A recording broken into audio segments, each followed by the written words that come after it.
بسم اللہ الرحمن الرحیم۔ السلام علیکم۔ میری آپ سبھی سے التجا ہے کہ ایک مرتبہ درود ابراہیمی پڑھ لیجیے گا۔ بسم اللہ الرحمن الرحیم۔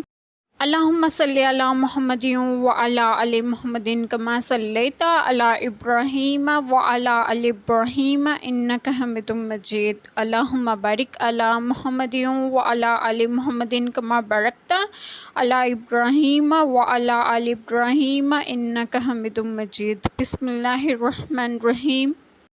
پھر جب سامنے آئے جالوت اور اس کے لشکروں کے، عرض کی اے رب ہمارے، ہم پر صبر انڈیل دے اور ہمارے پاؤں جمے رکھ اور کافر لوگوں پر ہماری مدد کر۔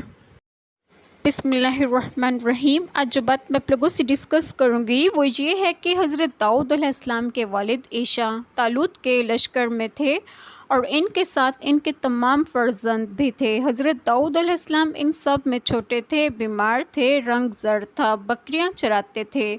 جب جالوت نے بنی اسرائیل سے مقابلہ طلب کیا، وہ اس کی قوت و جسامت دیکھ کر گھبرائے، کیونکہ وہ بڑا جابر، بڑے اور موٹے جسم والا تھا، قد اور تھا۔ طالوت نے اپنے لشکر میں اعلان کیا کہ جو شخص جالوت کو قتل کرے گا، میں اپنی بیٹی اس کے نکاح میں دوں گا اور نصف ملک اس کو دوں گا۔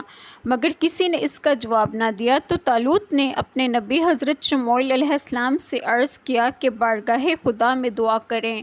آپ علیہ السلام نے دعا کی، اللہ تعالی ہم سب کے تمام گناہوں کو معاف فرمائے اور ہمیں صراط مستقیم کی راہ پر گامزن کریں، اور آپ سب کو آپ کے گھروں میں خوش و خرم رکھیں اور صحت و تندرستگی بھی دیں۔ آمین۔ جزاک اللہ خیر۔